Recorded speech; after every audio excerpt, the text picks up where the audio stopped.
Thank you. Thank you very much. I've been in a cupboard over there listening, and it's true, I have. Can I thank Eva for that kind introduction, and thank you, the Chicago Council on Global Affairs, for kindly hosting us today. I also want to thank Mayor Rahm Emanuel for being such a fantastic host to me and my team, and for making us feel so at home in your beautiful and buzzing city. Tonight we're going to visit the historic Green Mill Jazz Club together. And I've been reading the history books. The 1930s were pretty interesting. Rahm assures me it's much safer now than it was then. And in a couple of days, I have the honor of pitching the first ball at a Major League Baseball game. Now, I'm afraid it's not the Cubs, who I hear have been having a great season. Nor is it the White Sox, who I hear have been having not such a great season. It's the New York Mets. But don't, Rahm, don't hold that against me, man. And can I just scotch a rumor right now? As much as it would be great if it were true, because I know she's from Chicago, Chaka Khan is not my big sister. And for those journalists who wish it was true, I feel for you. So look, when you're the only person laughing at your jokes, it's not a great start. Look, one of the things that has struck me throughout my conversations with Rahm and my time in Chicago is how similar the challenges facing our great cities are. You know, nearly 4,000 miles separate London and Chicago. But the challenges we face over the coming years couldn't be more similar. Securing economic growth and development in a world that's more difficult than it used to be. Building the homes and infrastructure our cities need at a time of severe public sector financial restraint. Leading the front line in the battle against climate change and air pollution, dragging national governments behind us. Keeping our citizens safe, particularly with the growing threat of terrorism and extremism. And ensuring all of our communities are cohesive and integrated at a time of great social change and upheaval. And that's what I'd like to talk to you about this evening. In many ways, my election as mayor early this year was an embodiment of London's diversity, openness, and tolerance. I don't know if there are many Western cities that would elect a Muslim whose parents moved from Pakistan in the 1960s and who grew up on a housing project as their mayor. Or for that matter, many cities that would elect a Jewish mayor descended from Romanian immigrants whose mum was a trade union organizer and rock club owner. It's amazing to think how far London has come over recent decades in embracing diversity and tolerance. When my dad arrived in London, there were still signs in hotels, guest houses, and clubs that read, "No blacks, no Irish, and no dogs." And by blacks, they meant anyone who wasn't white. And now, in the city he chose to call home, his son has been elected as its mayor. My opponent in the London election this year ran one of the most divisive campaigns we have ever seen in British politics. It was a campaign purely designed to make Londoners question whether they really felt comfortable voting for someone of Islamic faith. And Londoners responded. Londoners responded with a resounding yes. And I'm humbled to say that I was elected with the biggest personal mandate in British political history.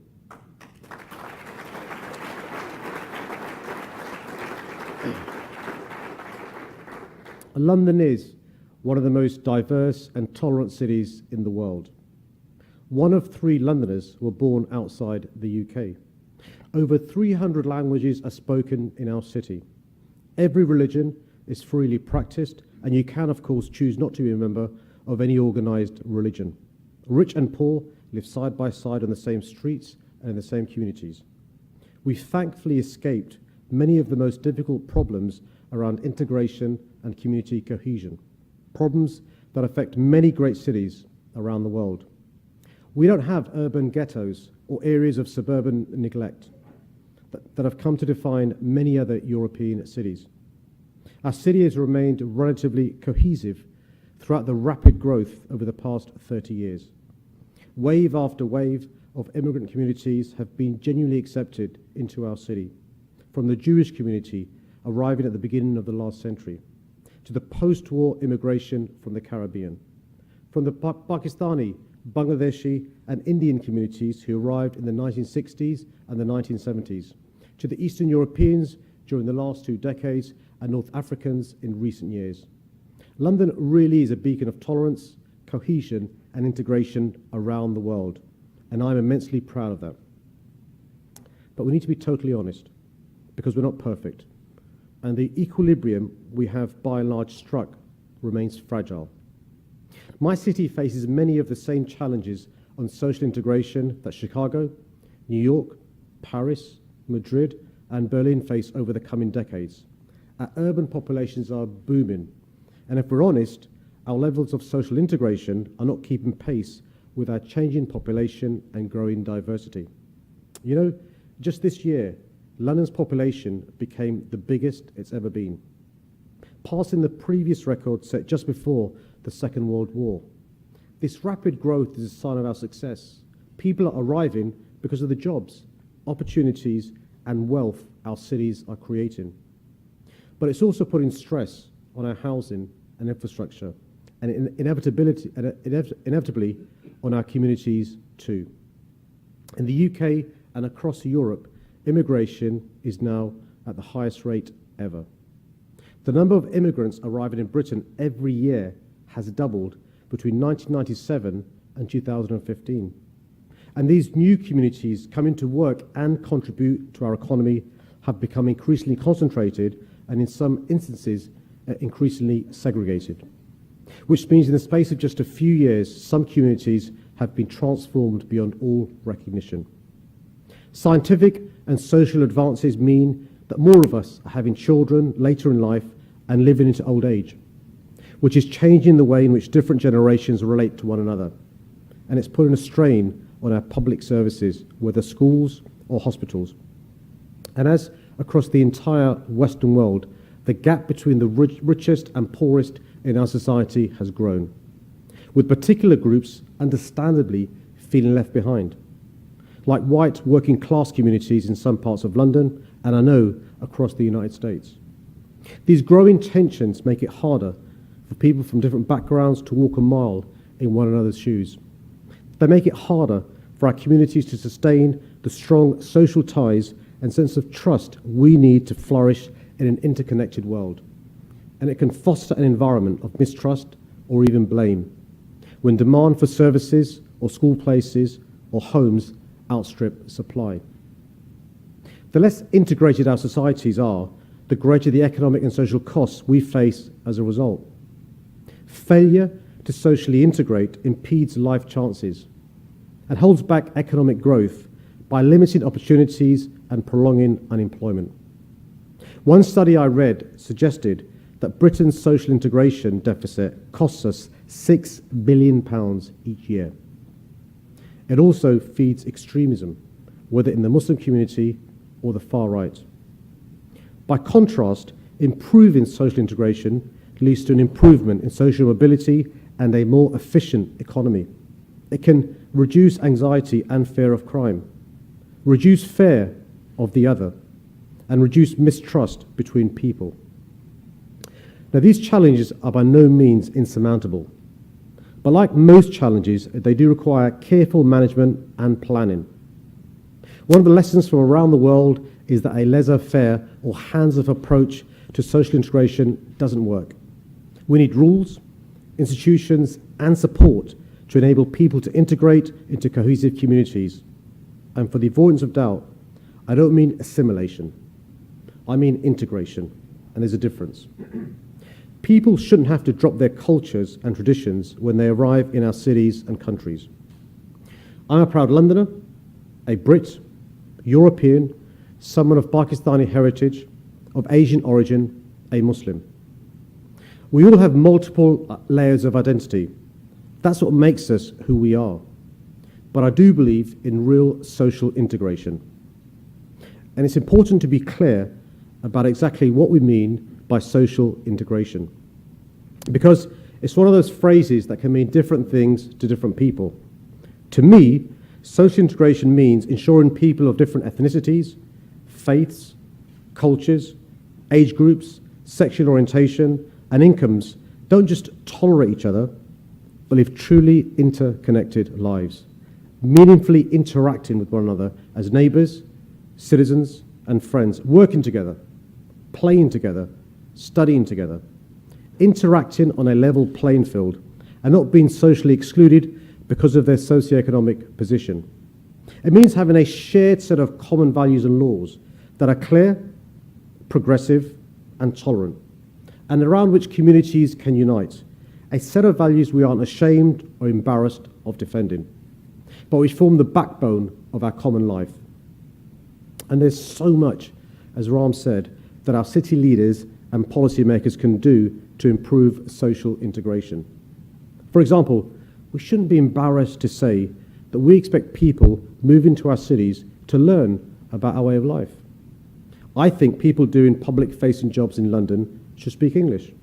And clearly government and cities need to improve the support we provide for them to do so. Because a common language is necessary for a common life. Our public institutions should improve our common values, laws, and equalities, and proudly so.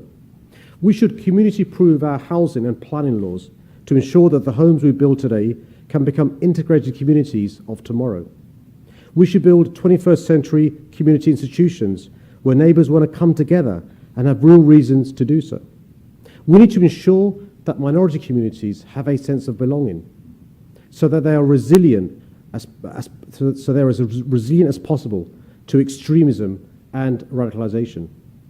We should create the right conditions for new migrants to fully integrate into their new neighbourhoods, providing clear advice on our values and expectations. And we should use our public services to build bonds of trust between people with different life experiences. In short, we should be building bridges rather than walls. The need to improve social integration has been made all the more urgent by events on both sides of the Atlantic. Over recent years, we've seen a series of horrendous and criminal terrorist attacks in New York, Boston, Orlando, London, Paris, Nice, Istanbul, and across the world. In the UK, the vote to leave the European Union, Brexit, was largely driven by growing anti-immigration sentiment. Now, I'm proud that London was the only region in England to vote to remain in the European Union, but concerns about immigration was the #1 issue for voters across Britain. In France, the same worries and concerns have led to the burkini ban this summer, where there is a ridiculous situation of politicians and courts telling women what they can and can't wear on the beach. Here in the USA, you're heading towards a presidential election which will be dominated by these issues like no other. And it all leads back to social integration. Now, it's not for me to get involved in a presidential election in another country. As much as I love the USA, it's up to Americans to decide who runs your country. But I will say this.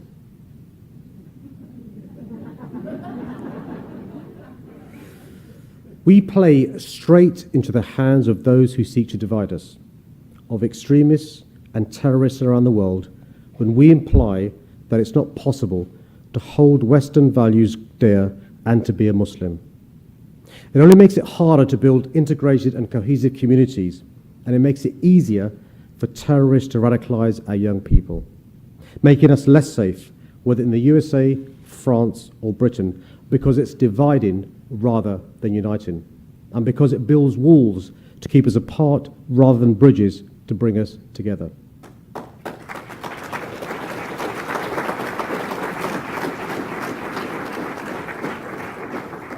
The reality is, globalization means our world is getting smaller. Cities are becoming more and more diverse, and we have so much to learn from each other. But diversity is not the same as integration. My ambition is to make London the most cohesive city in the world, the most interconnected city in the world, and the most socially integrated city in the world, to protect our tolerance and our diversity for generations to come. I've recently appointed London's first ever Deputy Mayor of Social Integration, Matthew Ryder, and I'm delighted that he's here this evening. Matthew's been tasked with finding the best practice from around the world to bring back to London, to test and put it into action, working with charities, employers and government bodies to strengthen our communities. Because we need to have a real conversation domestically and internationally about social integration. And can I just end by saying this? Our thinking on social integration is very much still developing. This is a new and exciting area of public policy, a 21st century challenge resulting from globalization and cultural change. Fresh challenges which require fresh and innovative solutions. And I'm looking forward to working with mayors around the world, from Ram, right here in Chicago, to Bill de Blasio in New York, from Denis Coderre in Montreal to Anne Hidalgo in Paris, and many others. For the first time ever, social integration and community cohesion are at the very top of the agenda of all Western cities. Together, we can compare levels of social integration between cities like London, Chicago, New York, and Paris. Together, we can determine what makes our communities flourish and what makes them thrive. Together, we can build bridges rather than walls. Thank you.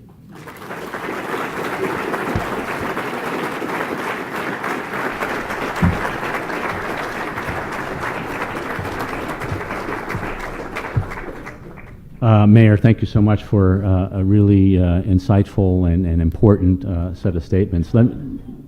As I noted earlier, if you want to ask a question, you do that online. I have many of them here in front of me, but let me start with a question at the core of your argument, the importance of social integration. What's the biggest challenge that you think that exists to social integration? And take perhaps London as an example. You know, it's a cliche, and the thing with cliches, most of them are cliches because they're true. But we have far more in common than that divides us. And the big challenge for social integration is remembering that.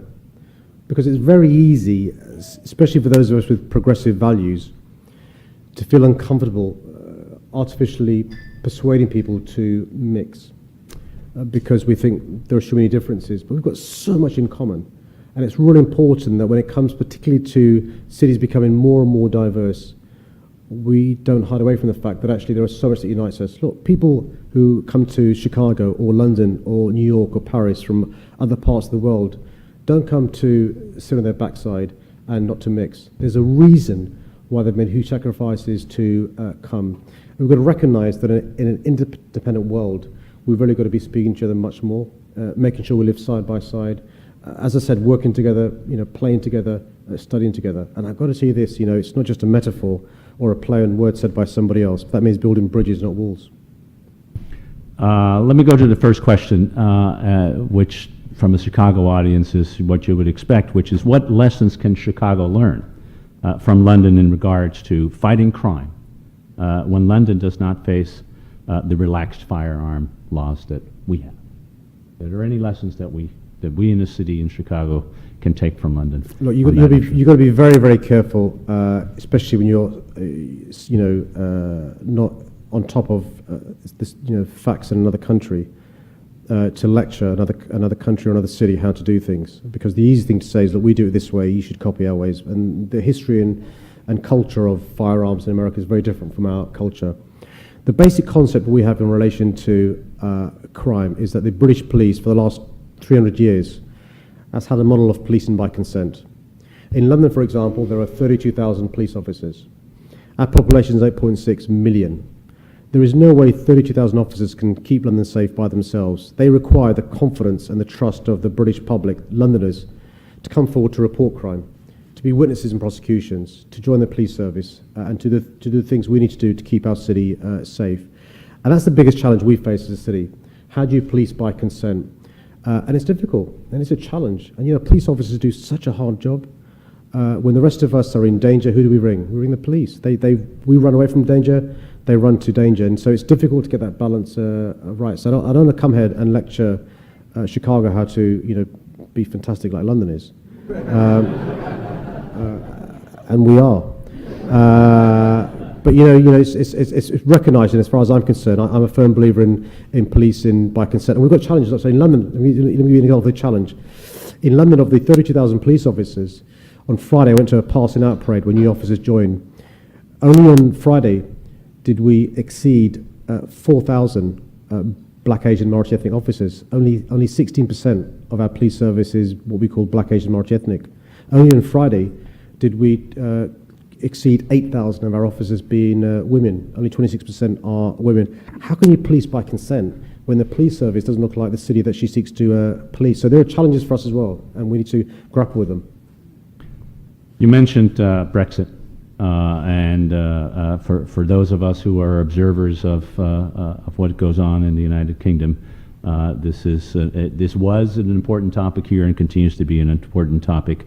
How do you think that Brexit will impact the crisis with regard to refugees, which is affecting Europe and the United Kingdom? Yeah, I mean, it's really important to recognise that actually, look, the first thing I want to say is this.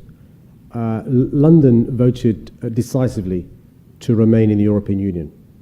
In some authorities, some boroughs, 80% voted to remain. Unfortunately, the rest of the country voted to leave the European Union. And I'm a firm believer in you've got rules of the game, and sometimes you win and sometimes you lose. And my side lost the referendum, and so the country's decided to leave the EU. That being said, London has been for 1,000 years a city open to people, to trade, and to ideas. That's not going to change. London is open. And one of the reasons why I'm here and why